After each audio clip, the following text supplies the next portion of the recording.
कर्नाटक हारते ही मोदी का सबसे बड़ा फैसला।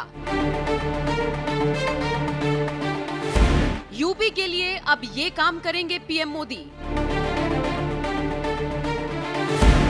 सीएम योगी भी रह गए दंग। कर्नाटक विधानसभा चुनावों के लिए भारतीय जनता पार्टी ने खूब मेहनत की थी। इसका अंदाजा आप इसी से लगाइए कि खुद देश के प्रधानमंत्री और बीजेपी के सबसे बड़े नेता नरेंद्र मोदी ने ताबड़तोड़ 22 रैलियां और 6 रोड शोज किए थे। हालांकि कांग्रेस और जेडीएस ने मेहनत में कोई कमी छोड़ी, ये कहना भी सरासर बेईमानी होगी। तीनों दलों ने एक दूसरे को टक्कर देने के लिए जी तोड़ मेहनत की, लेकिन क्योंकि इस बार कांग्रेस की पॉलिसी उसके हक में काम कर गई, जीत उसी की हो गई। फिर खड़गे का कर्नाटक की जमीन से होना भी कांग्रेस के लिए फायदेमंद साबित हुआ। बाकी सिद्धारमैया और डी शिव कुमार की लोकप्रियता किसी से छिपी नहीं है। एक तरफ कांग्रेस के पास जीत की सारी वजहें थी, तो वहीं दूसरी तरफ बीजेपी के पास कर्नाटक में चुनाव लड़ने के लिए कोई बहुत बड़ा चेहरा तक नहीं था। येदियुरप्पा को छोड़ दिया जाए तो, लेकिन वो फिलहाल जांच के दायरे में है, लिहाजा बीजेपी को इसका खामियाजा भुगतना पड़ा। 135 सीटें लाकर कर्नाटक में कांग्रेस सबसे बड़ी पार्टी बनकर उभरी।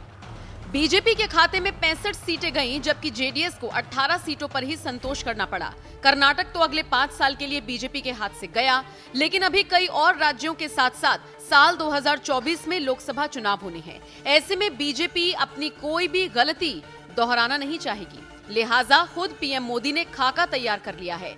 सिर्फ रैलियां ही नहीं, बल्कि इन रैलियों में उन मुद्दों को प्रमुखता से उठाया जाएगा जिनको आधार बनाकर बीजेपी जीत हासिल कर सकती है। कर्नाटक में करारी हार के बाद बीजेपी ने अभी से अपना मिशन 24 शुरू कर दिया है। इसके लिए उसकी नजरें सबसे पहले सबसे बड़े राज्य यूपी पर आ टिकी हैं। वो कहते हैं ना, दिल्ली का रास्ता यूपी से होकर गुजरता है, तो बस कुछ ऐसा ही है। वैसे भी यूपी से थोड़ी बहुत नहीं बल्कि पूरी 80 लोकसभा सीटें आती हैं। इसीलिए अब मोदी की नजरें योगी के यूपी पर हैं और इसी को लेकर नया मास्टर प्लान बनाया गया है। बहुत जल्द नरेंद्र मोदी और अमित शाह दोनों यूपी का दौरा करने वाले हैं। पूरे उत्तर प्रदेश में अलग अलग जगहों पर दोनों दौरा करेंगे। जितनी भी परियोजनाएं हैं उनका लोकार्पण और शिलान्यास किया जाएगा। इनमें Delhi Meerut rapid rail project का उद्घाटन भी शामिल है। इसके अलावा GIS यानी ग्लोबल इन्वेस्टर समिट के पहले ग्राउंड का भूमि पूजन भी अगस्त से सितंबर के बीच किया जाना है। आगरा में मेट्रो रेल के संचालन का उद्घाटन भी शामिल है। अयोध्या में मर्यादा पुरुषोत्तम इंटरनेशनल एयरपोर्ट भी है, जिसका लोकार्पण इसी साल नवंबर में होना है। नोएडा में जेवर इंटरनेशनल एयरपोर्ट का उद्घाटन भी इनमें शामिल है। इन परियोजनाओं से यूपी के विकास को गति मिलेगी और इसका फायदा सीधे तौर पर बीजेपी को होगा। वैसे कर्नाटक में भले ही बीजेपी हार गई हो, लेकिन यूपी के नगर निकाय चुनावों में उसने किला फतेह किया है। ये जीत बीजेपी का कॉन्फिडेंस बढ़ाने के लिए काफी है। वैसे भी नगर निकाय चुनाव को लोकसभा चुनाव से पहले का सेमीफाइनल माना जा रहा था और ये सेमीफाइनल बीजेपी ने जीत लिया है और बाकी दलों का सूपड़ा साफ कर दिया है। अब यूपी को पूरी तरह से फतेह करने के लिए पीएम मोदी और अमित शाह कुछ जरूरी कदम उठाने जा रहे हैं। हर महीने यूपी आएंगे पीएम मोदी।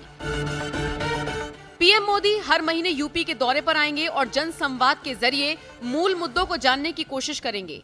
पार्टी की तरफ से आयोजित लगभग हर कार्यक्रम में पीएम मोदी शिरकत करेंगे। मंच से विरोधियों को ललकारेंगे, साथ ही जनता के बीच अपनी लहर को बढ़ाने का काम करेंगे।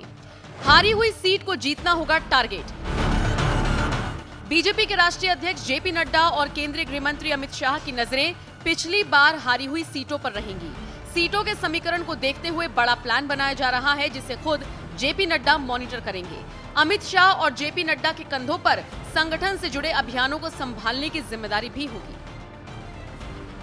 साफ है, बीजेपी यूपी में मिशन 80 के नारे के साथ उतरेगी और मिशन 24 को पूरा करने की कोशिश करेगी। बहरहाल अब देखना होगा बीजेपी का ये मास्टर प्लान साल 2024 के इलेक्शन में फायदा पहुंचा पाता है या फिर नहीं। वैसे आपको क्या लगता है, अगर हर महीने पीएम मोदी का यूपी दौरा होगा तो लोकसभा चुनावों में बीजेपी की जीत पक्की हो पाएगी या नहीं? कमेंट बॉक्स में अपनी राय हमें जरूर दें।